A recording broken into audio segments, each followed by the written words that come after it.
the Mets, meet the Mets. Step right up and greet the Mets. Bring your kiddies, bring your wife. Guaranteed to have the time of your life, because the Mets are really socking the ball, knocking those home runs over the wall. East side, west side, everybody's coming down to meet the METS Mets of New York town. Oh, the butcher and the baker and the people on the streets, where do they go? To meet the Mets! Oh, they're hollering and cheering and they're jumping in their seats. Where do they go? To meet the Mets! All the fans are true to the orange and blue, so hurry up and come.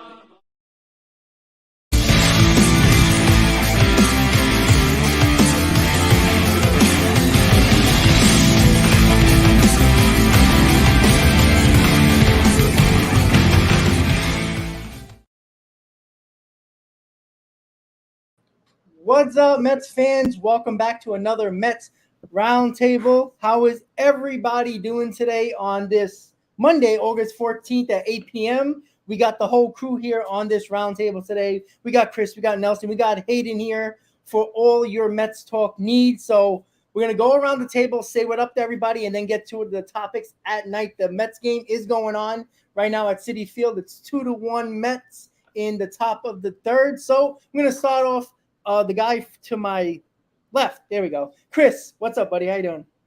What up, y'all? Always good to be part of the roundtable, talking with my guys, Rob, Hayden, and Nelson. Appreciate you having me on. See a couple comments in here thanking us for continuing to update the people on this dreadful team. So we're still going to be here, but got the new logo up, new logo, same CP. So always good to talk Mets with you all. Subscribe to the channel, all that good stuff. Closing in on 100 subscribers, so would appreciate hitting that milestone. Always good to be talking with you, Rob, and let's go Mets despite the circumstances. So absolutely. So you know what to do. Subscribe to his channel. Hayden, what's up, buddy? How you doing? Yeah, what's going on, everyone? Mets Talk with Hayden here. Hopefully everyone is doing well. As per usual, besides the Mets, I'm doing pretty well. I actually don't have any controversial hats on, so hopefully no one gets upset by that. I have a Stetson University hat on, so I guess if you're upset, then I don't know what to tell you.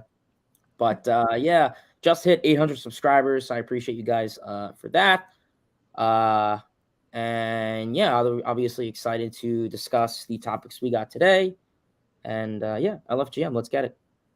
All right, so that's Hayden, guys. You know what to do. Subscribe to his channel. And, of course, Nelson, how you doing, buddy? What's up? Not doing too bad. Happy to be here with you guys as always. Amish Country Mets fan here. If you haven't subscribed to the channel, same as the other guys, please do me that favor. That'd be great. And yeah, man, here to talk Mets baseball, even though it's been abysmal lately, but still got to talk about it. So here we are. Yeah, absolutely. It's not the easiest time in Mets baseball right now, especially for content creators, where there's not much to talk about except a lot of negativity, and there's not much content at all, to be honest with you, because it's hard to put out content for this team that basically, for 2 months now is going to basically have games that really are not that important, unless you're wanting this team to lose a lot to get that top 6 draft pick so they don't drop down 10 spots in the draft in the first round. So, all right, guys. So we're going to get right into it. When it comes to Verlander, there was some talk or conversations and media that got more into it with Verlander, and there was more about the diva in Verlander, and Scherzer and Verlander did not really get along, even though they were teammates in Detroit. Scherzer felt like he was a diva and questioned the analytical department of the Mets. And Scherzer think he probably should have just shut up and do his job instead of complaining, and I guess complaining to staffers about it as well. So I'm just going to pull it up. I'm going to pull it up really quickly so I can read it to you guys. I know I screenshotted it somewhere. There we go. So Justin Verlander actually went on Twitter. So this wasn't something that, we got through, sent through a media or talked through an interview. He actually said this on Twitter. I want to say that I have nothing but respect for the Mets organization, and I enjoy connecting with all of my teammates this season, new and old. It truly was a wonderful group of people. That being said, of course, there's got to be something like that. We all know the success of a team is made up of more than just the players on the field. Everyone's input is valuable.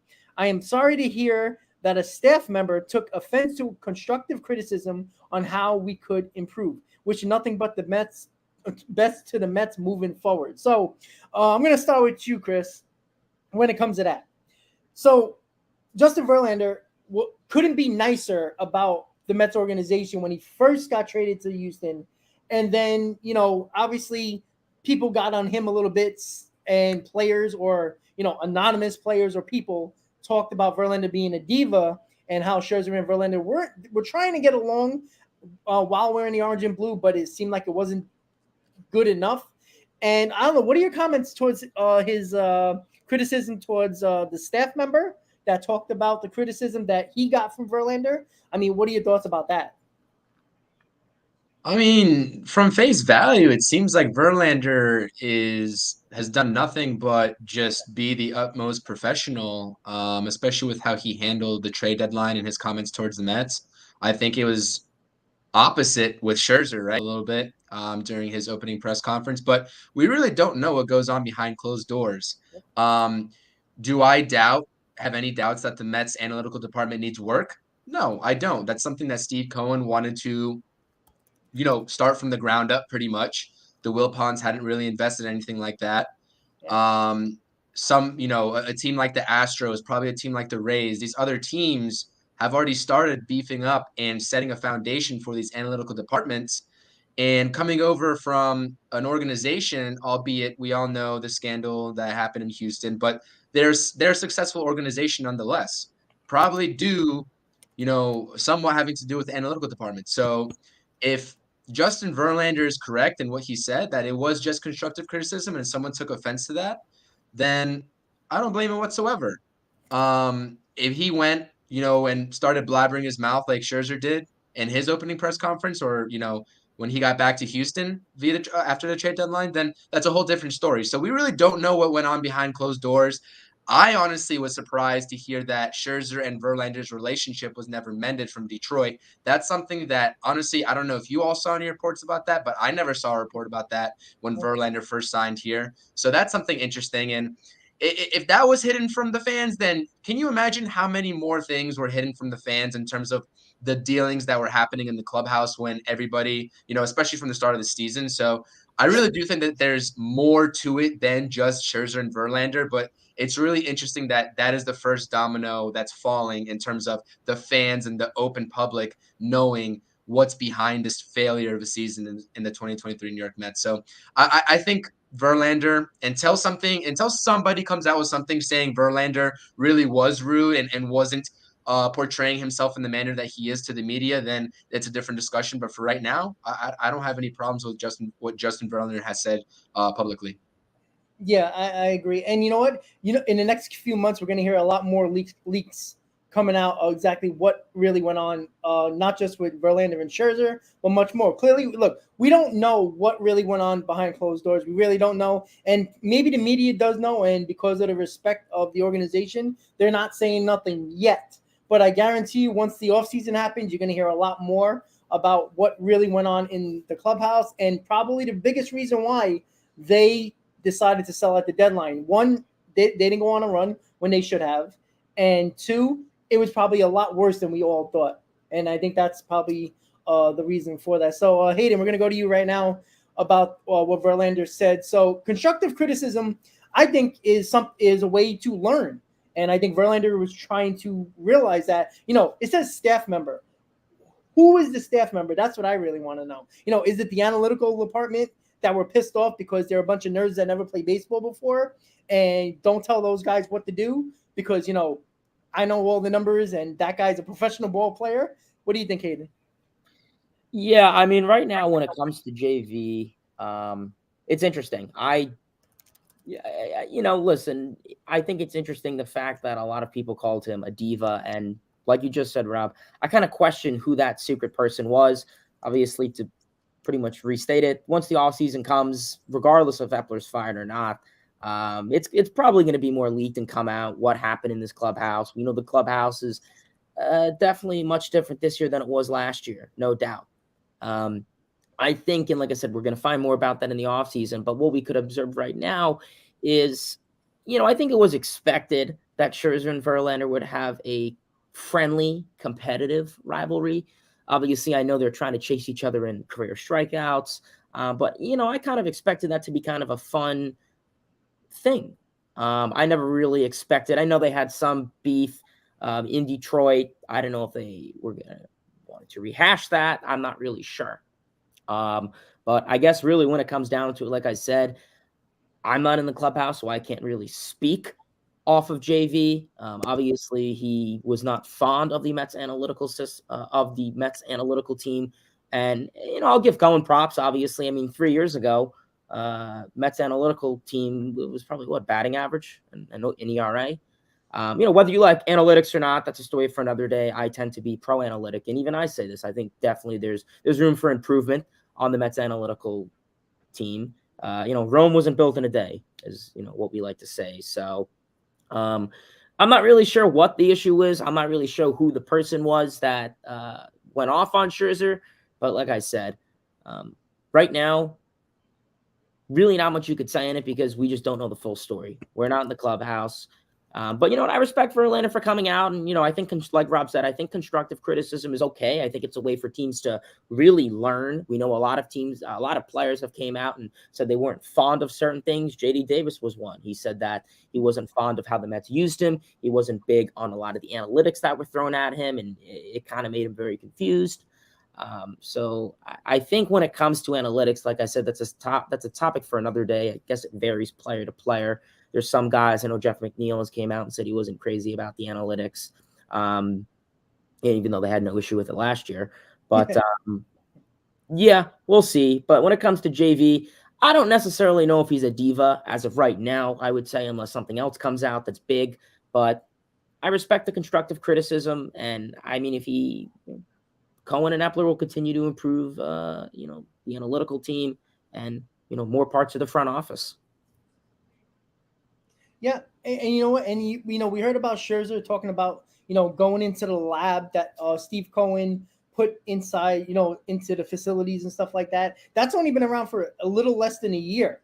That lab that they talked about, and that takes time. And again, Houston, Tampa, all these teams that are so analytically driven and have all these groups and teams of analytical people. It takes time to build up all that throughout the farm system, and then getting it throughout all the minor league systems, and then in the majors as well. So that does take time for sure. It's just a matter of when and how much more criticism is the organization going to take when all Cohen can do is give the money to put those things in place and then let it work itself out. So Nelson, what do you think about the Verlander comments in general, from like what he said the first time when he first got traded and then now?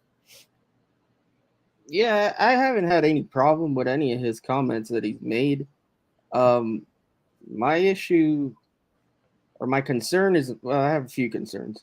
One is, in the beginning of the Cohen era, we never heard little leaks coming from anywhere. Yep. Everything was kept pretty. We were running a pretty tight ship. Now all of a sudden this season, with the losing, has come a lot more leaks, and that's a little bit of that Wilpon era stench that I don't like.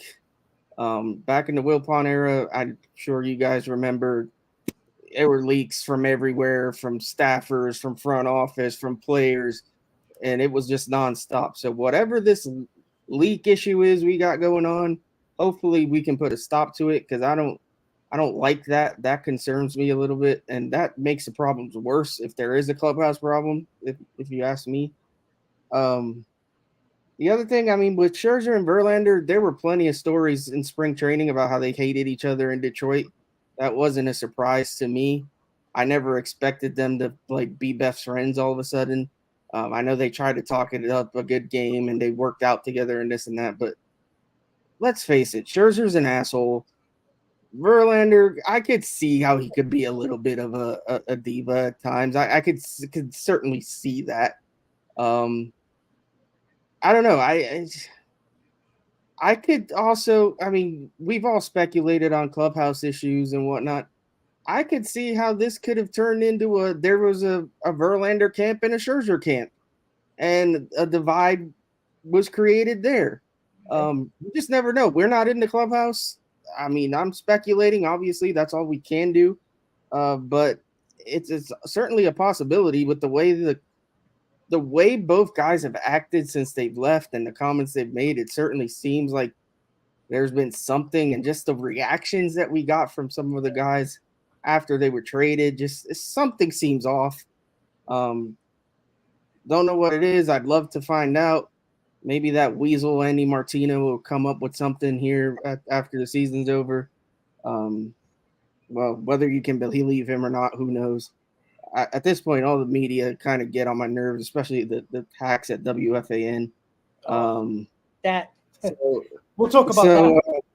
Yeah.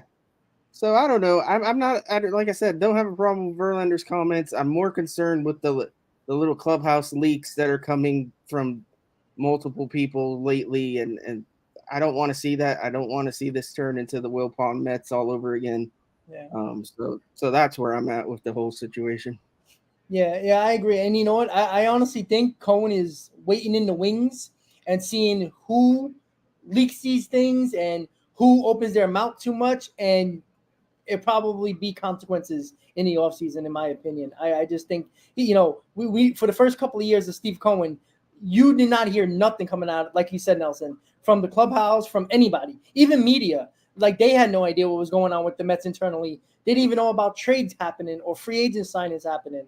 So it is a little weird that it's happening now. But yeah, Scherzer is an asshole. Scherzer opens his mouth every single time. But it is very funny. As soon as they get traded, these two guys, they both had no problem opening their mouth. No matter if it was good or bad, they couldn't wait to talk about it to the media.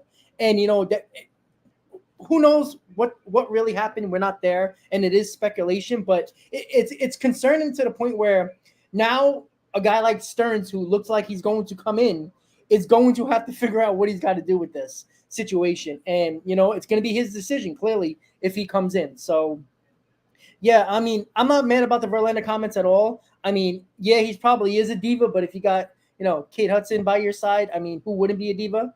I mean, seriously, we would all be a diva in that aspect of it. So, yeah, I could see him being that, pretty boy, I'm better than everybody else. My girl's hot, your girl's not situation. I mean, come on, seriously. I mean, why not?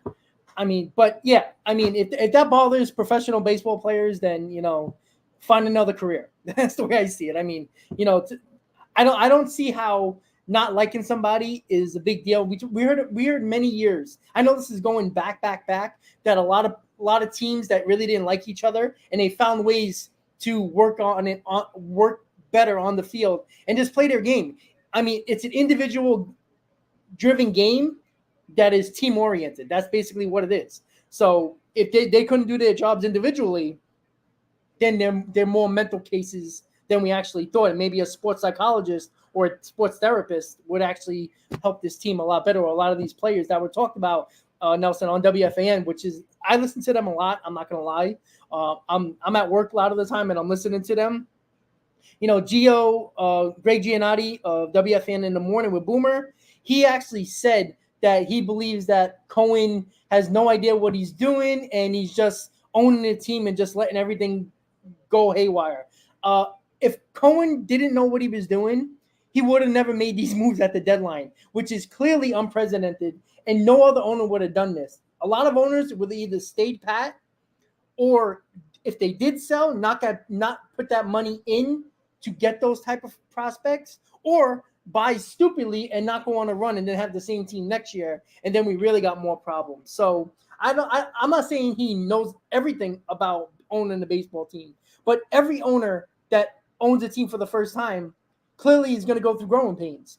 He's going to do what he believes. And again, when you don't have a president of baseball operations, when you don't have people guiding you, you have to do it on your own. And again, would you rather have Cohen do what he needs to do, or would you want Billy Apple to run the show? right? It's kind of that situation where I think Cohen is just trying to do it on the fly right now without anybody actually guiding him. And maybe David Stearns could be that guy. So we're gonna go to the Braves and Mets recap. Not really much to talk about since it was a complete disaster. Because my God, I mean, the doubleheader was just a joke.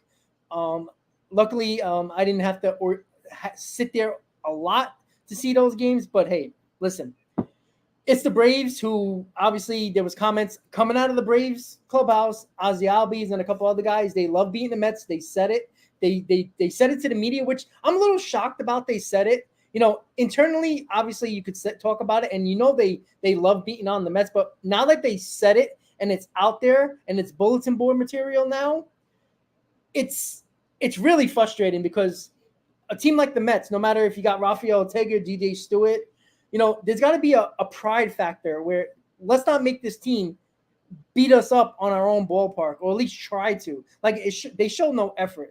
Chris, I'm going to start with you. I mean, I don't know. I mean, to hear those comments is just even more frustrating to an already disappointing season. What are your thoughts on that? I mean, the Braves did the same thing last season. Acuna talked about, despite the Mets being up in the division, how they were still better than the Mets.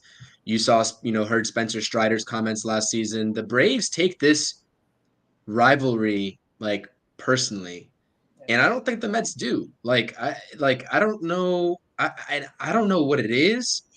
I don't know if they're just lacking that fire, but the Braves are a unit. You can tell that they have camaraderie. As much as I hate listening to Sunday Night ESPN baseball, they're talking about how the new infielder Nicky Lopez was working with Ron Washington, and then Austin Riley is supposed to be Austin Riley's time, but Ron Washington wanted to spend a couple more minutes with Nicky Lopez, and obviously Austin Riley's a star on that team. He said no problem, went back into the dugout and just waited his turn. And there's really doesn't seem to be any sort of drama or reports of drama that come out of Atlanta. So it's just interesting how that happens with the Mets. And I don't know, man. I just sometimes see a lack of fire, lack of passion. There is something to be said about, as Hayden and, we were all talking about earlier, we have Jonathan Araiuz, we have DJ Stewart, we have, Rafael Ortega. I mean, I don't expect those guys to win ball games against the Atlanta Braves, especially this season. Just shouldn't be an expectation. But to your counterpoint, Rob, have some professional pride. Literally, Buck Showalter said these guys have professional pride. He said that. We didn't see in that Brave series. There's no professional pride there. Yeah. And then and the biggest thing that irks me is the fact that Buck Showalter was sit there, and I get it. It's not his fault. He's not playing the game of baseball. But for crying out loud, stop telling us, the fans, and whoever else, the national public, that these guys are trying. Because that doesn't cut it. If you're a professional baseball player, we know you're trying. At least you should be. But stop coddling these dudes. And I don't know what internal conversations Buck Showalter has, but it's just a bad look. Yeah. It's a bad look. I agree, man. That was an ugly series. It was torturous for me to watch. We somehow won the last game, even when I thought they were still going to blow it. We snuck one out, but yeah, I just think that in terms of this rivalry that the Mets and Braves have, you see in the post-game comments, you see it in the way they play each other, you see the fire and the differences in fire and passion between the two teams. The Braves are 3 steps ahead. And they pulled it together last season when the division got out of hand, and they brought it back. They ended up winning it. The Mets couldn't do so this year. I wasn't expecting them to do it this year, but I just didn't think they had what it took.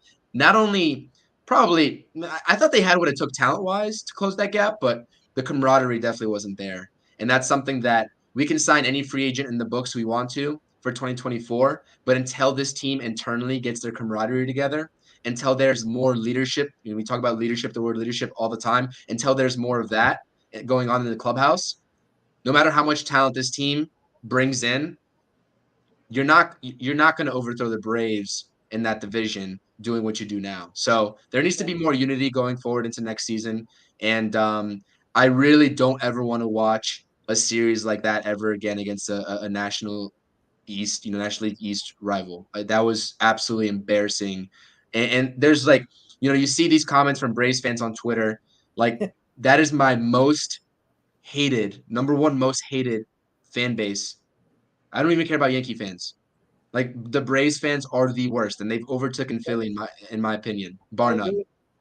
But you can't say anything to them on Twitter as a Mets fan in 2023, and that's what irks me because it was all good and fun last year on Twitter, but this year is just like you have no talking points against them because this team just reeks. So I don't know, man. I just want to see some more competitiveness. I'm not watching for wins and losses anymore. I'm watching for individual guys. Yeah. Mark Vientos is one that I've been mentioning 24/7. I know he's been stinking it up.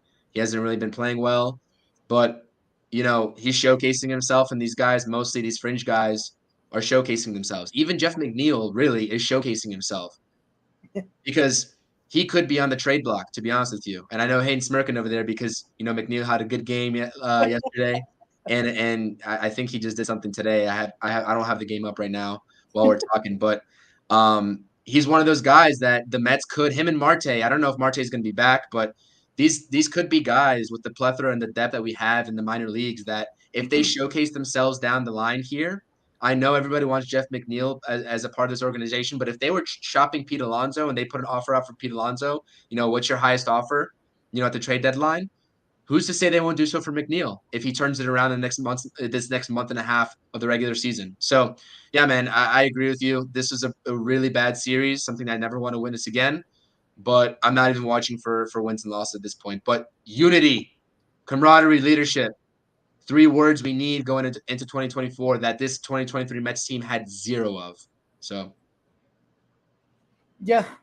I mean, yeah, we were talking in the group chat about, Hayden brought up McNeil and how he's been performing better. Well, great. The pressure's not on anymore. So it's a lot easier to get those hits and do better when there's no pressure on you. And now he's playing good. I mean, it's nice to see individual. Let's see if they can play better going into the next month and a half and take it into next year, since confidence seems to be everything with these guys. But I don't know. The series was terrible, and you know what? The Ryan Ortegas, the DJ Stewarts, the Arauz guys, those guys are like you said, showcasing themselves because Arauz might actually take Guillorme's spot on the bench as a defensive guy next year. These are guys that could actually be on the bench next year, could be the first call-ups next year, depending on depth pieces. And that's why, people are like, why are we seeing those guys? Well, the Mets need to see because you need depth. And that's why you want to see these guys as well. I know you want to see Ronnie Mauricio and Brett Beatty back up, but I can care less what they do in AAA because all of a sudden Brett Beatty goes down. All of a sudden he realizes he can play baseball again because he's playing against guys that are probably never going to make the major leagues. So, until he does it in the big leagues, I don't really care what his numbers are in AAA in particular. So, Hayden, yeah, Braves, Mets. I know the group chat was very interesting during that doubleheader. But tell everybody your thoughts. Yeah. Well, I went into Orlando to try and avoid that, and I go into a restaurant. Of course, they're playing that hideous game, so I was kind of forced to watch it for about an hour. But yeah, I mean, it was a disaster. Not to sound like Frank, but it was lifeless, ballless, feeble. It was horrible. If you went to those doubleheader games, I think Cohen should give you your money back. I mean, you lose 21-3. I know football's on, but that's sad. And I know 4 or 5 of those runs were from a position player, but it's sad. This team didn't look like they played with any fire.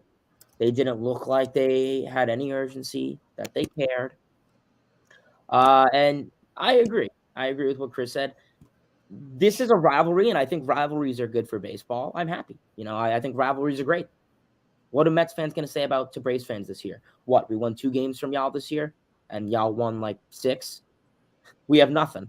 I mean, there's literally nothing to go against the Braves. At least the Phillies, yeah, sure, maybe, whatever, but there's nothing to say against Braves fans this year. They're the more dominant team, and I will admit it. There are arguably, I think this is the team that's probably going to win a World Series. Whether you like it or not, you can be jealous or not, but how can this team not win a World Series? Look at them all around. You know, their 8-9 hitters are pretty much our 1, 2, and 3 hitters. So yeah, the Braves play with fight. They play with power. And the Mets just don't really care, I feel. And, you know, you thought that they would want to go after the Braves a lot. Even earlier this season, back in, I think, was it May, when they had that disaster at Citi Field. You know, they swept us pretty much out of the division spot. And they didn't really care. And, you know, like you see Ozzy Albies, and you see they asked Matt Olson. I hear Barstool was speaking with Matt Olson, and they're like, so, you know, what do you think of guys like Frank the Tank? You know, do the Braves know about him? And they're like, yeah, you know, well, that's motivation right there. So literally Met fans are motivating the Braves to play well, and the Mets are just sitting here and, you know, Buck Showalter's proud of the Mets. Proud. So I think it's a disaster. I think it's embarrassing. And I get it. It's a division rival. And I get it. You lost. But it's the way you lost and who you lost to. Correct. You know, if the Mets lost like 3-1, okay. But when you're losing like by a football score and Lowell Mets is going all over, that's embarrassing. And I get it. You know, it's hard to win a lineup with Jonathan Aruz and Rafael Ortega and guys that, you know, probably wouldn't hit 200 in AAA, but you know, show some effort, show some life. I mean, you know, they show the dugout. I don't know if you guys paid attention, but it looked pretty darn boring in there. I think this probably is more lively than the dugout. So, you know, I congratulate the Braves. I give them tip of the cap. I give teams respect when they deserve it. That's why I give respect to the Braves. I give respect to the Phillies. Those are good teams. And Mets fans can be all jealous they want. No, they're not. Yeah, they are. Braves are probably going to win the World Series this year. I mean, I can't see anyone else in the NL, maybe besides the Dodgers. And, I mean, look at the Phillies. They're also a good team. Yeah. You know, and that's with guys like Trey Turner not fully 100%, and, you know, other players. So it was a disaster of a series. And like I said, Buck Showalter, definitely. I mean, that leadership role, you know, proud. They did their best. You know, it's nice plays. No, you lost. I don't care if someone hit a home run. I don't care if someone made a nice play. If you lose, you lose. That should be your top thing on your head, is that you lost and how you can improve, not excuses. So, a disaster of a series, and yeah, painful. Yep, I agree. And the dugout, you know, and it's not even about the Ortegas or the Arus or the Stewarts. You know, I wanted to see the guys that are probably going to be here next year show something, do something. You know, be on the top step, rooting for you guys. Don't mope in the dugout. It just looks bad. I mean, they showed the replay the other day. I think was it the doubleheader when Pete Alonso was at the helmet case and basically destroying his helmet. Like, yeah, I see the frustration, but I mean, is that a personal frustration for your own mistakes or for not doing well, or is it a team frustration? And that's, yeah. No, sorry, I was gonna say, and that is one thing I did want to, I guess, end my thing on, is these players don't show any emotion. I mean, listen, say what you want about McNeil, how he gets angry. At least he gets angry. At least he shows emotion. Alonso, he slammed his helmet. Yeah. You know, I don't see any other guys showing emotion. They strike out. They walk back to the dugout. Oh, show emotion. I agree with that, but the thing that I like, is it more individual being upset because of their individual performance, or is it being upset because it's their team is losing and they're not helping the situation? Is it a combination of both? Because we even heard stories that everybody's playing for themselves as well. We heard that rumor as well. So what is it? You know, if it's, you know, it seems like that rumor is probably more true than probably fake, to be honest with you.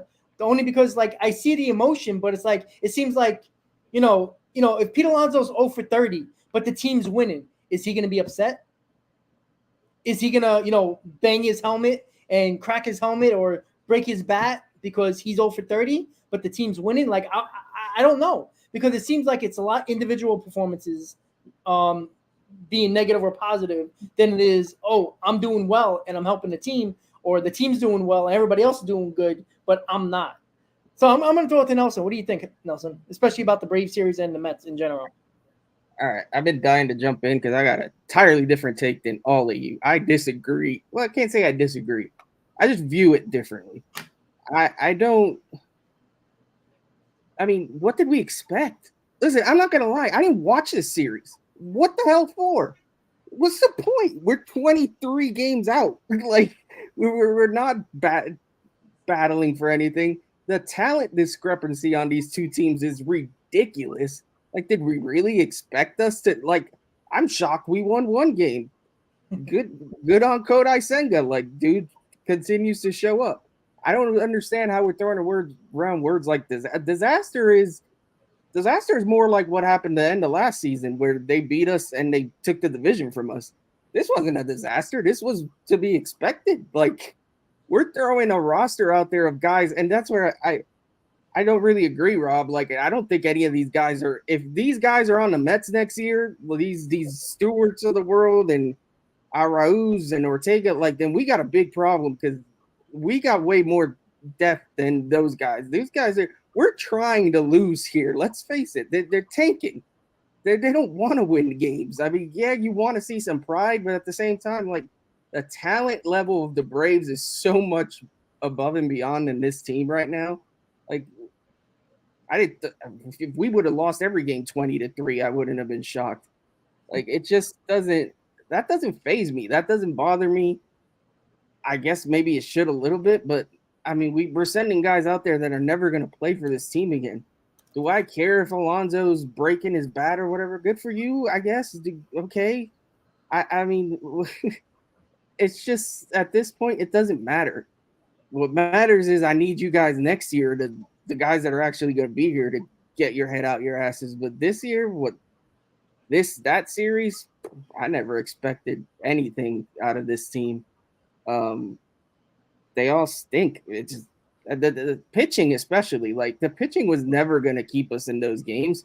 We're throwing crap out on the mound. Like, these guys stink. Senga is a good pitcher, so he kept us in the game, and we managed to win one. Good for them. Like, but I don't know. To me, it is what it is. I don't understand the point in getting all riled up about it. Last year, yeah, we lost to them, but last year we played them tough all season, and we took a series for them in Queens. What was it, August, where we put them? A lot of people thought we finally buried them, but obviously we didn't, because we fell apart in September. But it's not like we completely laid down to them last year. Last year, when we had an actual good team, we stepped up. Does it mean a little more to them? Maybe, because our fans talk too much shit. Let's be honest. Like, you get the Sal Licatas of the world that are claiming that the division's over in May. Like, they hear that crap. Let's face it. Like, they do. And teams take stuff like that as motivation. You get Frank the Tank running his mouth all the time. You got our fans are loud. Their fans they don't really have fans. Let's be honest. Their fans, they have a few, but they're not a ton of diehard Braves fans out there. That's football country. That they care about college football, and that's mainly it. They play NFL a little bit, but to their players, I think at this point maybe it does mean more. But like I said, Hayden's got a point. They're probably going to win a World Series. At the very least, they're going to make it. The NL sucks, and they don't have much of a challenge. Maybe the Dodgers give them a fight, but I don't see anybody else doing it. It is what it is, man. That series didn't mean anything to me. I'm surprised so many people were upset as they were. Like, okay, what did we do? Fall another couple games out of a division that's been dead for 2 months? Like, I don't know. None of it matters. Yeah, and you know it's funny. You talk about the Brave fans, and I've said this for a while. It's Bulldogs country out there. Go Dogs, right? That's what they are, and that's what they're not real Braves fans. I don't care what anybody says. I don't care if they were on TBS nationally for many years, especially in the '90s when I was growing up. I seen it, you know. But I mean, come on, like the Braves fans, serious, they got to stop. Like, I mean, look, they can talk shit all they want, but we all know that they're not true fans, and some of them are. I know some of them are, but there's, I mean, did you see behind the Braves dugout at Citi Field those 4 games? I've been going to games for a long time from Shea Stadium to Citi Field when the Braves were in town. I never seen that many Braves fans, one around the ballpark and two behind their dugout like that. I mean, it was like 20 rows deep. Like, maybe that's Yankee fans disguising themselves as Braves fans since their team sucks. But I mean, I never seen that many Braves fans in Citi Field or Shea Stadium, even when the Braves were winning division after division every year in the '90s and early 2000s. It's something that is very odd, and that's when you're gonna call them out, because when the Braves at some point they're gonna fall off their pedestal at some point, just like every team does at some point, right? The Nationals basically controlled the NL East for how many years, right? And then the Mets finally took advantage of them one year, and that changed. And now the Braves are up atop again. So we'll see. But yeah, I don't think the Brave fans are anywhere near real fans. And I can assure you right now, they're more concerned about, what is it, the red and black game for the Bulldogs, and the season coming up soon for the Georgia Bulldogs, who are one of the best teams in the country. They're going to care about that more than the Braves. It's a new ballpark too. So I will say that I hate to be stuck in 2022, but to Nelson's point, I mean, they did. Let's face it, they did roll over to the Braves in the last series last year. Like they literally rolled over, and that's something that and people could let that go, but I'm not gonna lie to you guys, that still haunts me to this day, yeah, because guess what? From that series to now, they have literally dominated the Mets in every single facet of the game. Yep. Dominated. It's not even a rivalry. Like, if I was a fan of the Braves, I'm not giving Braves fans credit, but I'm just saying, like, that I wouldn't even call that a rivalry at that point. Like, we gave them a run for their money one year when we were up 10 games, and we lost the division because 3 of our best pitchers, or at least 2 of them, couldn't win a single game in their ballpark to close out a division. Like, I'm just tired of like accepting being embarrassed. Like, I know that I'm a little bit of a younger Mets fan, but it is truly, as a fan, embarrassing.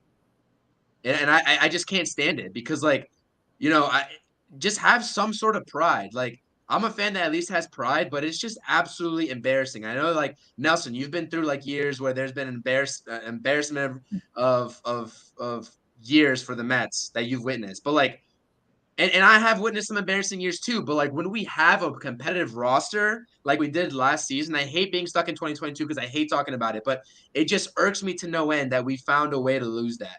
And I was like, all right, we'll get him next year in 2023. And as a fan, I have to watch this late in the season. So I hear you. It's just it is just really embarrassing. And I just really do think that, I don't know if that impacted the team anyway moving into 2023. I don't think it did. I don't think it should have. But I was full as a fan, just clearly as a fan, expecting such a big comeback. And like, all right, we'll get him in 2023, to now tanking and losing 21-3 here in August. It's BS, man. It's BS. But let's face it, it is football season. It's coming up for football season. I'm a Giants fan, so I'm already looking ahead to that. But yeah, man, I just had to say that because that series will live on with me until we win this division. So The Braves have owned us forever. Like, I think that's why younger Mets fans like have issues a little bit accepting it. But man, if you lived through the '90s as a Mets fan, like the Braves just they're our daddy, and they always have been, and we're always gonna be punching up, and eventually maybe we'll get them. But I don't know. I guess it doesn't faze me. I've had enough heartbreak with that team in my life, so I'm used to it. It'll happen. I hate them more than any other team, but I'm conditioned that when the Braves come around, they're gonna find a way to break my heart. So it is what it is. Yeah, I just want that narrative to change, man. It's embarrassing. That narrative needs to change, and I think Cohen can change it, but it's just ridiculous. Jonathan Aruz really just homered. Are you Yeah, I kidding? just saw it too. I was just gonna say that he hit a shot too to right center. Pirates.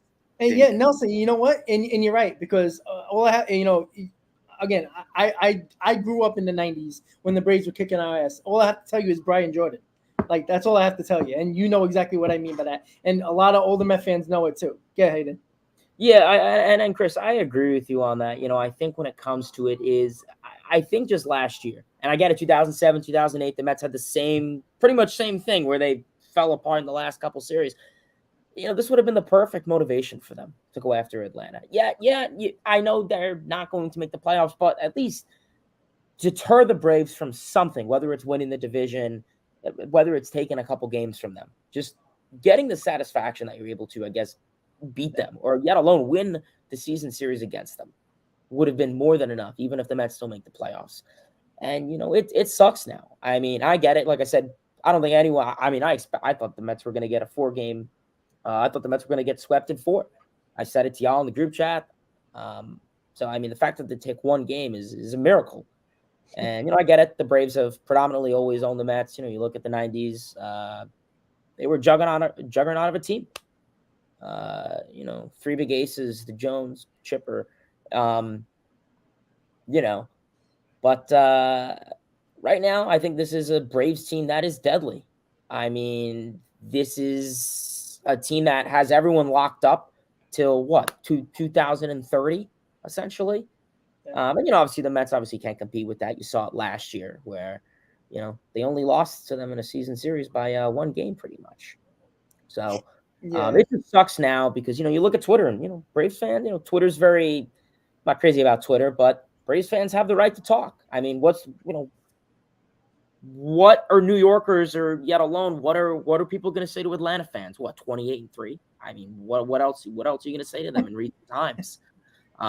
So Braves fans, a favor, just don't engage with Atlanta fans. Yeah, you're not gonna win, Hayden. And you know what's funny? There's a lot of them at my school, so I kind of have to. You can also know that there are not a lot of real Brave fans, because for a fan base that cares about the Met fans so much, knowing that they dominated us for about 25 years, that's how you know they're not real Brave fans, because we shouldn't even cross their mind at all. That's how dominating they've been in the NL East. Like, real Brave fans aren't going to talk about the Mets because they're irrelevant in our minds. I mean, yeah, the players want to beat up on the Mets because the Mets players talk like they won like 30 championships and a lot of division titles, and they haven't. They haven't won nothing. And that's what kills me, because it's like I don't care about, shit talking. I think that's great when it comes to sports like that, but it's like when I know it's coming from a fan base that shouldn't be talking shit to a fan base that's basically a team that you shouldn't be worried about at all, except for last year. It's like you're just all you're doing is trolling at this point, and you're not gaining anything from it at all. And it's funny because last year, when the Braves were slowly almost on the verge, because I think if the Mets would have took the series against them right before the deadline, they would have sold and probably not really went on that crazy run. In 2021, excuse me. In 2021, if the Mets would actually played better against them, who knows what the Braves would have done. But I don't know. I just feel like the Mets fans are they're taking it on the chin right now.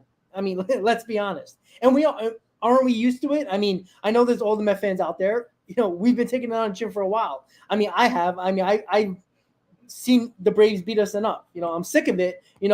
Every couple of years, it seems like the Braves dominate the division for 4 or 5 years, and then the Phillies come along and dominate for 4 or 5 years, and then the Nationals come along out of nowhere for 4 or 5 years and dominate the division.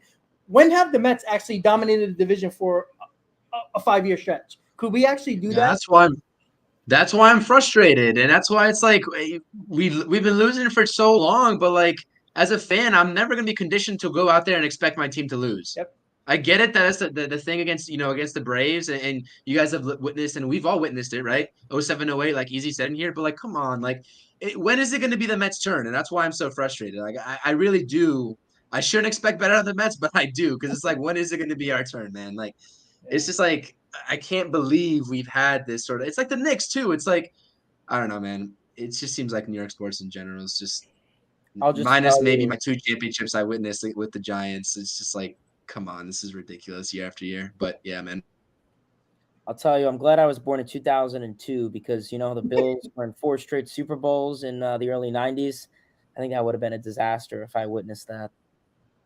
Yeah, that's a lot worse than what the Mets are going through. At least the Mets lose during the season, loses four straight Super Bowls. I don't know, and one of them to my Cowboys. That's tough. Yeah, it's personal. Yeah, yeah. All right, guys. So we're gonna talk about the Senga in his limit since that popped up. About a day ago? About obviously, I mean, why even push him at this point? If he's feeling good, fine.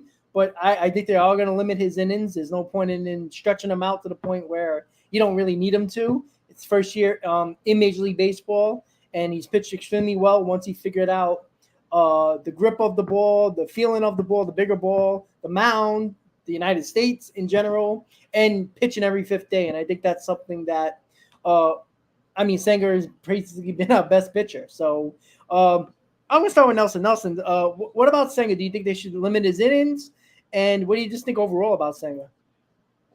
I'm very impressed with Senga, and like you said, everything he's dealt with in transitioning over, he's been our best pitcher by far. He against an amazing lineup last night. He had struggled a little bit early. It seems to be he seems to struggle early and then he settles in. Hopefully he can stop the struggling early part, but I mean, even still, 3 runs, 6 innings, a quality start against that lineup. That's solid. He got another win. I think he's at 9. I'm just massively impressed, and I have no problem. I shut him down now. Don't get him hurt, wasting for what this season. I mean, maybe not now. It's a little early, but if you want to shut him down like early September, I have no problem with that. There's no sense in having him go out there wasting bullets for this team. It's just not necessary. I don't want to see him get some freak injury. That I almost had a heart attack when I saw him during that rain delay warming up and he slipped. I'm like, oh no, this is Edwin Diaz all over again. Like I was watching that WBC game. I still think that moment really was the moment that changed the course of the season before it even started. Just don't screw around with Senga. There's no point with it. If he needs to be capped, great. Let him get rest up. Let him throw bullpens or whatever, and get ready for next season because we're gonna need him next season. I fully believe this team's gonna bounce back next season, and he's gonna be a big part of that. So, yeah, don't mess with dude. Get him out of there. There's no sense. What about to win an extra couple games? What good is that going to do us? If anything, it hurts us because we need that top 6 spot. So, yeah, get him out of there. Chris, what you got on Senga? I agree with you. I mean, at the very least, I don't know if he needs an extra couple of days outside of the 5 days or the 6 days, whatever they're giving him right now, but give him a couple extra days if anything, but slowly start to phase him out. In September, there's no reason he should be pitching, to be honest with you. And I guess Edwin Diaz is another topic of discussion. We won't get into him here, but obviously I don't think he should be coming back in 2023 anyways either. So, yeah, I mean, it might not be the most popular thing, but yeah, these guys shouldn't be playing. One thing that you do have to account for though is how the major leaguers actually view it. I'm sure, and I know that we should not care about what this team and what these players have to think about how the Mets manage the rest of this season. But you've already witnessed guys get kind of squirrely after the trade deadline, and Who's gonna say something? I dare Brandon Nimmo to open his mouth. I'll slap the shit out of him. Well, it's a topic of discussion, man. Like, and if they, we can't control everyone's minds, though. Nelson, and it's just like we got another. Unless we ship him out of here somehow, which I don't think we're shipping 7 years of Brandon Nimmo out to anybody. But now for that money, at least what he got, because he got overpaid. But it's something to take into consideration about. We talked about the clubhouse rapport, like. If there really are clubhouse problems, these guys are already pissed off that we traded, and gave up on the season, 6 games out or whatever it was at that point. We all know and we all agree that, it probably was for the better of the organization, but we aren't playing for the New York Mets at the end of the day. Like, Cohen's going to have individual interviews more than he's already had to be like, hey, and make sure everything's good to go internally for the guys that are going to be coming back for 2024. And that's why I think that a lot of people don't realize, like, you would think that these players would be like on board enough, especially if they're here long term, to like be like, okay, they made a smart decision for the better of this team, and getting us more assets for future years of winning baseball. But I mean, I was surprised that Brandon Nemo said what he said. So who knows what he's thinking now? I don't know, man. It's not good. Losing like this is not good for these guys' pride, these professional players' pride aspect. But it's like they really have zero room to talk because they haven't been performing. But yeah, I just think that a lot of people don't think of it that way. And when you're a front office type person with these egos that you have, in professional sports in general, not only with the Mets, like you have to take, the time to reassure, I guess, these players, because I guess the money's not reassuring enough. But I don't know, man. It is what it is. Which is why, like I said, going back to the point, I don't want to say it again, but I'm going to say it, which is why I respect what Francisco Lindor said publicly, because he showed public approval behind his front office, and Nimmo didn't, and that's concerning. So I'll leave it at. Yeah, and you know what's funny about that? You brought up a great point, Chris. Like, why do the players, when it comes to their contracts, talk about, well, it's a business. I'm not trying to give them a deal. I'm trying to, make money for the next guy, and the more I make, the more the next guy's gonna make. They talk about the business sense there, but when it's not about them and it's about the organization doing what they need to do to better themselves, all of a sudden it's personal and not a business move.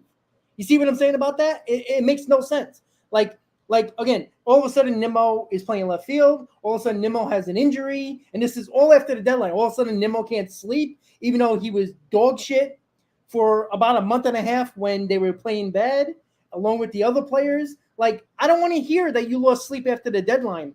The Mets made a business decision because you couldn't perform along with your teammates. That's on you. Why are you looking at Cohen like it's his fault? Like he was the one putting on a glove and carrying a bat to the batter's box. I'm so sick of these players and their egos and their basically shit mentality. Grow a pair, please. Stop it. I'm so sick of it. If you can't deal with it mentally in a situation like this, when you guys had your owner having to speak in the middle of June because you were shit in the bed in June, and he warned you. And now you're shocked in the end of July, in August, about what they decided to do because you guys had 2 opportunities to go on run before the All-Star break and a week before the deadline. You did no such thing to make them believe in you. I wouldn't even give a shit. I would have, if anybody would have walked into my office and I'm Steve Cohen, and I would just put them on the board and show their stats. This is your fault, each one of them. Because if you don't like it, I'll find a suitor for you. If you want to go somewhere else, you know what? How about this? You know what? I'd like a few guys on Pittsburgh. You want me to send you to Pittsburgh where an owner does not give a shit and he's one of the richest owners in baseball? How about that? How about giving them an ultimatum? They gave an ultimatum to Scherzer. He couldn't wait to approve his no-trade clause, right? Scherzer, we all talk about, Cohen did this and Epler did this. Scherzer and Verlander had the opportunity to say no to those trades. So if they really believed in their teammates, they would have said no and been on this team. So it's on them too. So let's not act like they didn't have a say in all this, because they could have said no. And they could have been on this team and says, no, we're going to fight through it because I want to be here. I love my teammates. I want to play until the end with my teammates. They could have done that, and they did not. That's on them. They pussied out and they ran away. That goes for the Diva and Verlander, and that goes for the Big Mount and Scherzer. Canna and Pham had great things to say. And those are guys that had no contracts after this year. So, I just don't understand it. Is it a business or is it a personal investment in yourself? Because clearly Nimmo sounded selfish. Alonso sounded selfish. Jeff McNeil sounded selfish. Nobody is to blame but the players on the field. And you want to even bring the coaches and managers into this 100%. You want to bring them too. They need to be accountable as well. But don't act like you guys were not warned by the guy who signed your paycheck. You know, that big paycheck you get every 2 weeks? Yeah, him. That's the biggest problem with this team. And if you can't mentally understand or come back to reality and realize that you actually sucked for the majority of the season, you sucked ever since the first 21 games of the year when you were 14-7. Ever since that moment, you have been dog shit. There is nobody to blame but yourself. If Scherzer and Verlander really wanted to stick it out, they could have said no to these trade proposals or to the teams they were going to get traded to. They both ran for the hills and ran with their contracts and did not care about this team. So whatever they said, it's on them. And whatever they did on the field, it's on them. Verlander missed the first month. It took him an extra month to get back to form. And it was basically didn't matter after that because of how bad the Mets played. And Scherzer has been dog shit ever since he came back from that oblique injury last year. So it's on the players. Scherzer and Verlander had every fucking opportunity to say no and saying, I'm going to stick it out with my teammates. They know there's problems in the clubhouse. They might be part of that clubhouse problem. They left and they ran for the hills. That is on them. So what do you do? What do you do moving forward then, Rob, as it pertains to Brandon Nimmo, who's got, that long-term deal for around $20 million a year? Like, what do you do if he's not happy with the Mets organization? What do you do moving forward in 2024? What do you say to him? This is exactly what I said earlier. Put him in the room and says, listen, if you don't believe in this organization, an organization that believed in you and overpaid your ass for being the only center fielder on the market that was worth anything. And that's not much to say because there wasn't no center fielders on the market. The Mets overpaid for a guy who is a 260 hitter, who don't hit home runs, and is a guy that should be a better leadoff hitter and who's scared to steal bases. That's what you overpaid for. So we overpaid you because we believed in you. But now you say in front of the media to the public that you don't believe in us. If you don't believe in us, we will find a suitor for you. There'll be somebody out there that needs a center fielder, even if you got to pay 50% of their salary. Cohen has no problem doing that. I mean, if Cohen, look, I don't want a player that doesn't want to be here. If you don't believe in the organization or the way we're going, then I don't want you here. And that's the big reason why Alonso was on the trade block. Yes, he has great numbers, but Alonso was on that trade block because of what he said post David Robinson trade. They put him on the block because of the mentality. I'm sorry. And again, I think Cohen knows it. Cohen knows, and he said it. And I think he knows. If these guys don't want to be here, we will find you a suitor. But you know what? They don't have no trade clauses. If they send them somewhere where they're not happy, well, guess what? You put yourself in that own situation. That's what I'm going to say if I'm Cohen. If you don't want to be here, I can find arrangements to put you elsewhere. That's the way I see it. What is it for? So, I mean, at that point, is that feasible to pay half of Nimmo's contract that he has remaining? I don't think anybody thought it was feasible. I don't think anybody thought it was feasible that Cohen was going to pay the majority of Verlander's contract and a lot of Scherzer's contract. Nobody thought that. Over 7 years, though? I mean, who knows? I don't know what Cohen's thinking, but I tell you right now, Cohen does not want any player that does not want to be here because you see how fast he was able to get rid of Scherzer and Verlander? And as soon as they didn't want to be here, as soon as they gave him the okay to trade him to a certain team, they were gone. So he has no problem moving on for players that don't want to be here. And I'm on board with that. And that goes for Alonso and every other Joe Schmo that says they love New York and they love this team, they love this organization, they love the fans. Prove it. How about that? I'm not saying you're going to be great every single moment of every single day on the field because that's impossible. You fail more than you succeed in baseball. We all know that. But your actions, your comments to the media, and if they said that stuff to the media, what do you think they said in behind closed doors to Cohen? Probably much worse. And there's probably another reason why. We don't know what Pete Alonso said to Steve Cohen. It didn't sound great what Pete Alonso said to the media. What if he said even worse to Steve Cohen? Maybe everybody's talking about, Steve, you must extend Pete Alonso. What if Pete Alonso says, I'm not signing an extension? And then Cohen's going to get all the blame? I agree.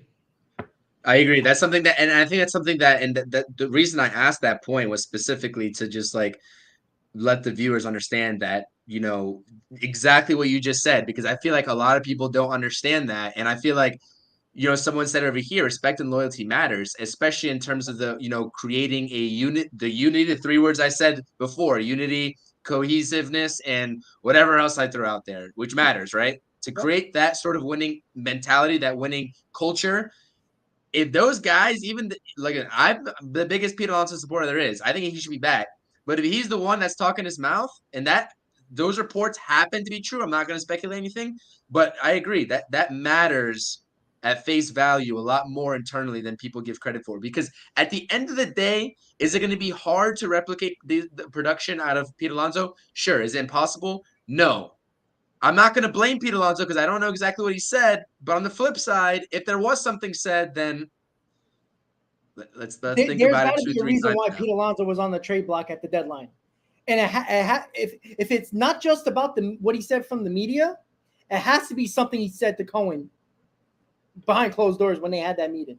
I don't know, Nelson, Hayden, what do you think? I saw Nelson shaking his head. Yeah, I agree with pretty much everything you said, and I've said it countless times. I'm not married to any of these guys. Like, I'm the biggest Lindor supporter in the world. If for some reason it makes more sense to trade Lindor because we get a package and a half for him, I'm trading Lindor. I'm not married. Like, it's just, I don't know. I don't get attached to players personally. I just don't. I just learned that a long time ago. Can't do it. Love to see Mets that are here throughout their careers. It rarely happens. But if Pete Alonso isn't happy, or if Pete Alonso has made comments to Cohen either personally or through his agent saying, I don't think I'm planning on re-signing, then yeah, you got to put him on the block, because what are you going to do? Lose him for nothing? That's a huge mistake. So if he is questioning whether he wants to be here for whatever the reason, then yeah, you got to keep your options open. And this is I do want them to keep Pete. Yeah. But I'm not you got to keep Pete at all cost guy. I'm just not. It's not. I just don't think that's realistic. If he doesn't want to be here, he doesn't want to be here. And like you said, if any of these guys don't want to be here, Cohen has proven he will get rid of you. So yeah, does it sound feasible to get rid of Nimmo at 7 years or whatever? How much money? No, probably not. But you never know, because Cohen is out of his mind. He'll do whatever it takes to make this club better. And if he thinks that's causing a rift in the clubhouse, I think he'll make it happen. So yeah, these guys need to watch their mouths. They really need to get over it and like support this team. Yeah, this season's over. Yeah, they suck. Yeah, they're probably not having any fun right now. I can't blame them. But let's face it, Buck stole the fun from this team way back in May when he was he got on them about celebrating it and saying fuck and this and that and the other. Like he ripped the joy out of these guys, and they didn't recover after that anyways. So it's just, it is what it is. It's a shitty situation. None of us want to be here. The season sucks. The team looks abysmal, but I believe in Cohen. I believe if whoever it is in charge is going to, in the offseason, is going to find a way to turn this around. So we'll see what happens. But like you said, if you don't want to be here, then there's the door, man. Just get out. Yeah. And Hayden, before I get to you, I just want to say one thing. Why, if the you would think the Brave players who got basically underpaid the way they're all performing, they should be the ones complaining, not the overpaid Mets. Just FYI there. Yeah, Hayden, what are your thoughts about this? So yeah, obviously that's your guy. categories. So yeah, obviously I'll break down that, and then with Kodai Senga, yeah, obviously not to get completely off topic, but yeah. Kodai Senga, great arm this year. Love what we've got out of him. Definitely a valuable rotation arm for next year. Offered a lot this year. I can only imagine what the Mets record would be without Kodai Senga. And you could really see the progress from Senga early on this season, where he really struggled with location, struggled with command and control of the strike zone. And you could see the walks have went down significantly. He's throwing the ghost forkball more in the strike zone, pairing that in with the fastball to really confuse hitters. And that's been his bread and butter. So I love what Senga's doing. Yeah, personally, I think when it comes to it right now, the Mets are obviously not going to the playoffs unless, I don't know, lightning strikes Citi Field for whatever reason. Yeah, there's no need to keep, killing Kodai Senga's arm. If you want him to go out there, throw 5 innings, go for it. But I'm not having him throw these shutouts, 9 innings, 112 pitches. I don't think there'd be any need for Senga to do that. Preserve his arm. Same goes with Marte. Don't even put him on the field, even if he wants to play. If there's anyone else hurt that I'm thinking of. But yeah, Senga, if you want to start him every 5th day, I mean, if you really want to go every 6th day, I'd like to keep him on every 5 days just to keep him in that rhythm for next year. But keep the pitch count low, keep it 5 innings. There's no need for him to be throwing 7, 8, 9 innings for, a win. That's pretty much going to be useless, but definitely love what he has, and he could be very valuable next year. And, when it comes down to, I guess, kind of the drama that this team has right now, play better. I mean, I know it's a vague and boring response, but you should have played better. When you have guys like Max Scherzer who don't like the way the team's going, well, maybe you could have won a World Series last year if you didn't choke in the Padres game. Game 1 wild card, you choked. The Brave series, you choked. So maybe Max Scherzer, maybe you should have pitched too well in those games, and who knows, maybe the Mets could have went on a run in the playoffs. You never know. You never gave your offense a chance because you gave up like 7 runs in 2 innings, so kind of hard. When it comes to other guys, I guess the guys that are on the team now, and I think that's something that Cohen and Epler in this front office should sit down with those guys. Yep. I think this is a very mental team. We've discussed it. Rob and I have joked that this team needs like a clubhouse psychiatrist and therapist. When it comes to Nimmo, obviously he came out, he said those things, and then the next day he's like, "Yeah, I slept on it, and I spoke with Cohen, and now I'm in support." So I think a lot of these guys, I don't know if they just said things necessarily didn't mean them. I mean, I think everyone was kind of in shock. These players were all in shock at the deadline. But I'm why? not sure why. That's my point. Why? Expect. They got warned in June. Like I said, there's no surprise at all. Cohen gave him ample amount of opportunities. Yeah. Press conference in early June. He gave him an ample amount of. It's not like he didn't give him a chance. He did. He gave them dozens of chances, and they didn't execute. Yep. So, I don't know. Maybe some of these players said things. Maybe they said their truth. And maybe some of these players just kind of had the emotional, mental response and kind of just blurted out stuff and thought about it. And then were like, yeah, that was a stupid thing for me to say. But who knows? I'm not that player, so I couldn't tell you. But, yeah, I guess that's something that Cohen and Epler in this front office is going to have to work on in the offseason. Building trust, building that clubhouse character, and, saying, are you on the same page with us? You don't need expectations to be a successful ball club. Just ask the Orioles and raise that. Ask the Marlins that. Ask the Phillies that. So, like I said, getting into next year, that's a topic for another day. But, I don't really know. I mean, it'd be crazy for guys like whoever it is to kind of just give up on this team now after being with this team for 4 or 5 years and going through some pretty bad moments and pretty good moments. It'd be sad to see a player, whoever that is, give up on this team now. Do I think a lot of the players actually meant what they said? I think some of it may have been just kind of the mental, emotional response, and some of it may have been the truth. Like I said, we're not in the clubhouse. I'm not sitting in Steve Cohen's office, so I couldn't tell you. But right now, we'll see how the rest of the season goes. We'll go into the offseason. We'll see the moves they make, and, maybe that'll change some of the players' mindsets. But, yeah, I definitely think Max Scherzer is one guy who, obviously, Mets fans are going to go nuts at him in Citi Field when the Rangers come into town. But Scherzer's comments, yeah, and Scherzer's comments were just very like, dude, well, you choked. Literally, you choked yourself. You put your team out of it, essentially. And whether this team could have won a World Series last year, I mean, that would have been a magical run. But put him out of in two of the most important games of the season, pretty much. So yeah, I guess essentially they got to figure it out. Figure out if you're on the page, are you? Or if you're not, goodbye. And, I get it. Not all players are going to be fond. Trust me. I mean, ask the Oakland A players. You think they're happy with their team? No. But, they suck it up. I mean, they don't have much talent, but, this Mets team has been through a lot. These players have seen it all. They've seen collapses. They've seen bad seasons, bad stretches. I don't see why guys would necessarily complain right now. They're not rebuilding. They're not selling everyone off. So, honestly, when these players are bitching and complaining, shut up. Like, and I hate to come across as that, but just shut up.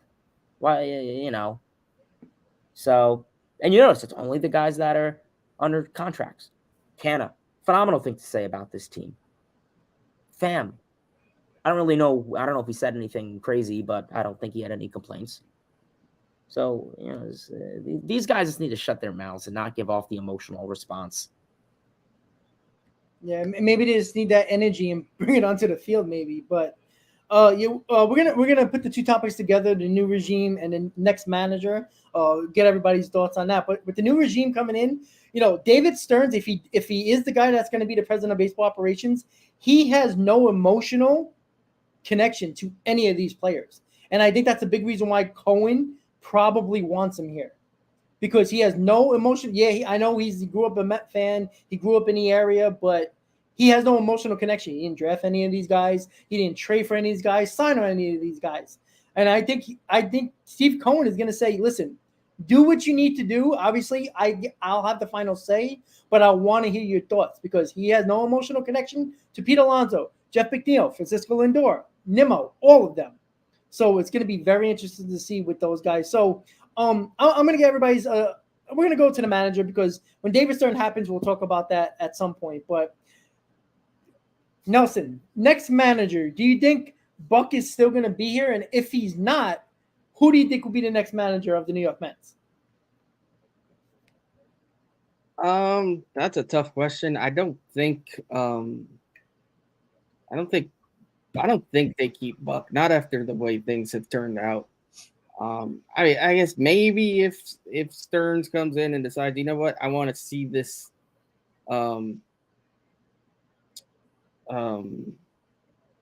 these Epler and Buck give me a year to see what they got and let me judge it like in person, maybe he stays, but I really don't see it. Epler, yeah, but appreciate you removing whoever removed Brian, because that was getting a bit ridiculous. By the way, just let me explain for people that may struggle with reading comprehension. Amish country Mets fan. That means I live in Amish country. I am not Amish, nor have I ever been Amish. If I were Amish, I promise you I wouldn't be on the internet. But anyway, moving on. Yeah, Buck, I don't see him staying. That's really small possibility, but I doubt it. As for who comes in, I have no idea. I haven't really looked into it. My personal preference would be Beltran, but I don't know that he even wants to manage. He might want to stick in the front office. I could see the whole Stearns connection with Craig Counsell. Maybe they bring him over. Whoever it is, I want a younger guy. I'm tired of these old managers. We need fresh blood. We need guys that can adapt to this new changing era with the rule changes. And there's going to be more rule changes. Don't be surprised if more things are coming. I mean, they're already talking about the automatic strike zone and this, and that, and the other. So things are going to keep changing. And I want guys in fresh young minds that can adjust to that. Because it's not old school baseball anymore, as much as that pains some fans, I know. But yeah, so if it's indeed Stearns running the ship, I could see Counsell for sure. Other than that, I haven't done too much digging as to who might be available. I guess Eric Chavez is a possibility. He is the bench coach. I would move away from anybody else that wants that's on that bench right now. I don't know. I just kind of would want to distance myself from this year's team as much as possible, as far as like the coaches and whatnot. So who knows? But yeah, whoever it is, I mean, I think Stearns will make the right decision. If it's not Stearns making the decisions, then that changes the game entirely. So we'll see what happens. All right, Chris, what do you got about the next manager if Buck does get fired? I mean, I agree they have to get younger. I don't see Buck Showalter here, especially just because of the topic above. Probably give Stearns a fresh start. I don't think I don't think Buck Showalter was the entire problem. He did irk me though, just as like a fan. I just don't like the way that he's handled this season.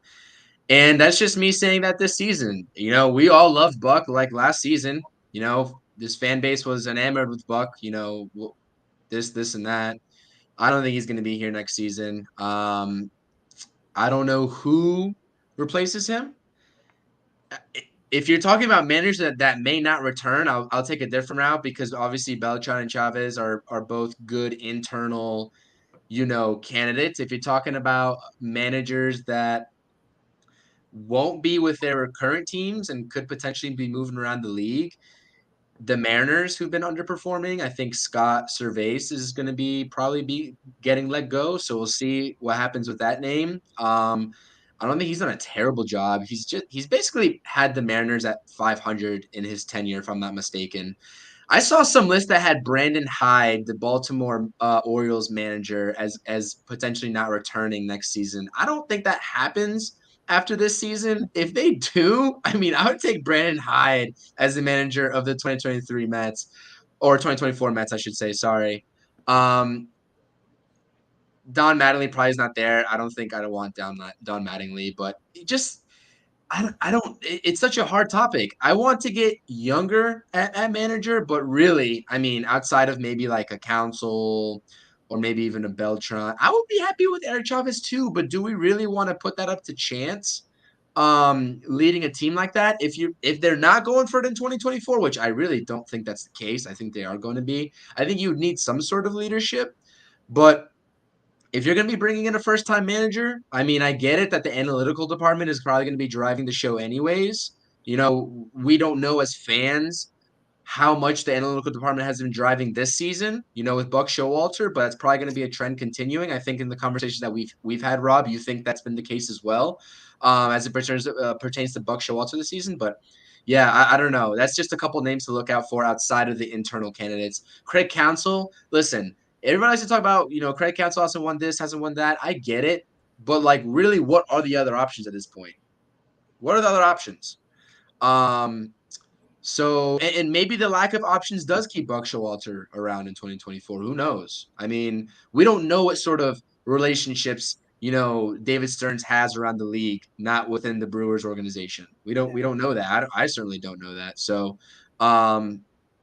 yeah, I think that's a good point by Nelson. But listen, man, if the Orioles miraculously let Brandon Hyde go, that's my first signing this offseason is to go get Brandon Hyde. But yeah, I don't think that happens. I think that you do need to get younger, though. The game of baseball is shifting.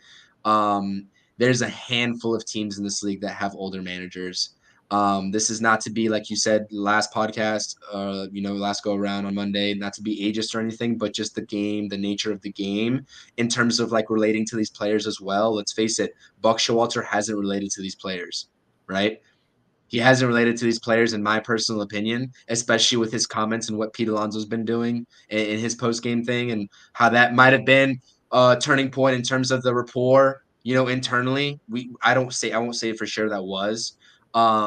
It'd be silly how little of a thing like that it would be, but it just seems just like the game and the way things have gone and internally just seems like it's past Buck Showalter's time. So I don't know. Who knows what Steve Cohen's saying? Steve Cohen didn't answer yes or no as it pertains to Buck Showalter next season. I think I saw a report from a Mets beat writer, I forgot who it was, saying that there's actually a better odd that Buck Showalter is the manager in 2024. I forgot. I got to go find that and toss it in the group chat after we get off here. But yeah, I don't know. We'll see what happens. Get younger. That's all I want. Get younger minds in this organization. And players. Don't forget the players. Yeah, exactly. Hayden, what's your thoughts on that? Yeah. So obviously everyone knows about Buck Showalter, and everyone kind of has somewhat inadequate and mixed opinions on him. When it comes down to it, I think really the president of ops is going to be huge this offseason, and I think that is probably going to determine if Buck stays as manager. I would imagine the Mets will get a president of baseball operations this offseason. My thing with this is I think Cohen has a lot of respect for Buck Showalter, and that is why I don't think he would necessarily fire him. Cohen has praised him in the past. He's quote unquote said, I have a lot of respect for him. You know, you look at Buck and, you know, it's kind of 50-50 with him. I mean, you saw last year what this team did.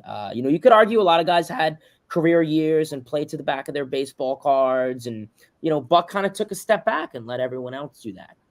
And then this year he kind of had that mentality of taking an extra step back and then, you know, letting everything kind of fall into place, and really the inadequate season that it's been. But, you know, last year, everyone loved Buck. I mean, there was that the game in Miami where it was some running play and Nimmo did something and he was safe. And they asked him, they're like, how'd you know about that? And he's like, oh, well, Buck had us do that in spring training. And I think that was the only time it happened with all 30 baseball organizations last year. But you know what? I agree. Buck is getting older, but also the character and the clubhouse presence is not there with him. And that's where I have an issue. You know, when we see Buck Showalter making excuses during, you know, press conferences. Oh, he tried hard. It's hard. No, shut up. It's not hard. These guys got here for a reason. They're making excuses. Just not firing up his players, I guess you could say. And that's where I do get on Buck for this season. And that's where I get on Buck as a manager as a whole. You know, listen, with the whole clubhouse, with the LFGM thing, I have no idea. I'm sure that's probably going to get leaked this offseason. Something if Buck went off on Alonso for using it. Who knows? But right now, I also think it comes to, you know, what managers are out there. And, you know, it's kind of always been a surprise candidate. That's true, too. It's kind of always been a surprise candidate that came out of nowhere. You look at it, the Marlins, Skip Schumacher. I mean, nobody expected him to look what the Marlins are doing. Look at the Phillies. Rob Thompson came up and they re-signed him and extended him this offseason. You know, and that's kind of the crazy thing is there could be a perfect manager candidate right in front of us, but we would say who? He's from where? He went to what school? You know, we wouldn't know anything about him, and he'd be this elite manager. You never know. It's really the guys that we're not thinking of. I agree. I think we need to go younger. I think just with baseball moving, analytics are taking into play, all of that stuff. I think it's good to move younger. I don't want to say necessarily older managers are against analytics. That's kind of been the case, but I think moving younger would be good. I would like experience though. I don't want to, you know, immediately bring in a guy like Beltran with pretty much no experience. I know he's doing something with the Mets organization, I believe, but I would like a little bit of coaching experience. I think would be good and very important and vital in my opinion. So I think when it comes down to it, I really couldn't tell you who the managerial candidates are. There's really not many that are thrown right directly in front of us. It's always the guys that are least expected. And I guess to rephrase, if we get a president of baseball operations, I think there's a decent chance that Buck goes. I think it's 50-50 right now. I wouldn't be surprised if he goes, but I wouldn't be surprised if he stays for this final year of his 3-year contract. I don't imagine they'd extend him. I'm not going to go with that far. But we'll see how it goes with Buck. We'll see how it goes with the president of baseball operations. If David Stearns comes in, if Craig Counsell goes with him, we'll see. Honestly, we will have to see. You know, Buck Showalter, it's been unfortunate. I don't really know what the future holds. I saw the meme where pretty much every year Buck Showalter left the franchise, they won a World Series. So maybe that is one good thing if you fire him this offseason. I know the Diamondbacks, the Yankees, so you never know. That could be a blessing in disguise right there. But we'll have to see how that goes. But yeah, definitely. You said I can get my outro. Yep, go ahead. So yeah, It's really all I got with that. But yeah, I do appreciate everyone for tuning in. Obviously, we're calling it a stream. I appreciate everyone for tuning in. Mets Talk with Hayden is the name. Appreciate everyone for tuning in as per always. Mets content. I know it's been kind of rough lately. Not really much to talk about. It's been kind of depressing and very dull. But I'm still going to try and pump out content as much as I can. Talk to y'all, talk to the viewers. I know there's not much to talk about with the Mets. Pretty much just an adequate play, but I'm going to try the best of my ability to still do the live streams and, of course, the Roundtable podcast as per always. But yeah, LFGM, let's go Mets. Like, comment, subscribe. Let's get to 1,000 subscribers. And, of course, subscribe to everyone else's channel. And, let's go Mets. All right, Nelson. Yeah, great show. Thanks, everybody, for tuning in. Like Hayden said, it's been tough making content. You got to kind of pull stuff out of your ass, really. But it is what it is. It'll be a struggle for another month and a half or whatever, but we'll be here. We'll be talking about whatever does become news. And yeah, appreciate you, Rob, as always, Hayden, Chris. Amish Country Mets fan here. If you haven't, please go like, comment, subscribe to the channel. Tune into mine and Chris's show tomorrow, the Interstate Mets Report at 5 o'clock tomorrow. We do that every Tuesday and Friday. It's 4 o'clock on Fridays. And you can always catch your replays as well. And yeah, appreciate everybody. Hope everybody has a good night, and let's go Mets. All right, Chris. Yeah, echoing what Nelson said about the Interstate, we'll talk about some 2024 free agents tomorrow in our show. So go ahead and subscribe. Catch that tomorrow at 5 p.m. Also on Fridays. Doing my own stuff as well. Obviously, I don't do just baseball content. There was actually some talk between Hayden and Nelson and I to do some NFL content. So we will see if we can get that up and running. But I am a Giants fan. If you are like me, and looking forward to football season, I make Giants content. I have some podcast episodes on the Giants, also heavily involved with Knicks stuff as well. Check out my channel if you're interested in any other sports outside of the Mets. I can provide that. I do provide that. Hit that subscribe. I appreciate the guys. Go subscribe to them as well. They do some great stuff. Rob, always appreciate you hosting these. Always a good time. And like I said, let's go Mets. I'm a prideful fan, and I hope the players start taking some more pride, and hopefully we can finally overthrow the Braves starting in 2024. But until then, it's just going to have to wait. So, yeah, I appreciate it. See you all the next Monday. Hopefully we're on for that, and let's go Mets. All right, guys. Obviously, as always, great stuff. And, of course, we're going to continue to throw out great content as much as we possibly can through the next month and a half of the season and, of course, the off season as well. So, again, guys, subscribe to their channels. And make sure you like, comment, and continue to support these guys because they do some good work and they work hard as well. So with that said, everybody have a great night. The Mets are winning 7-2 if you care.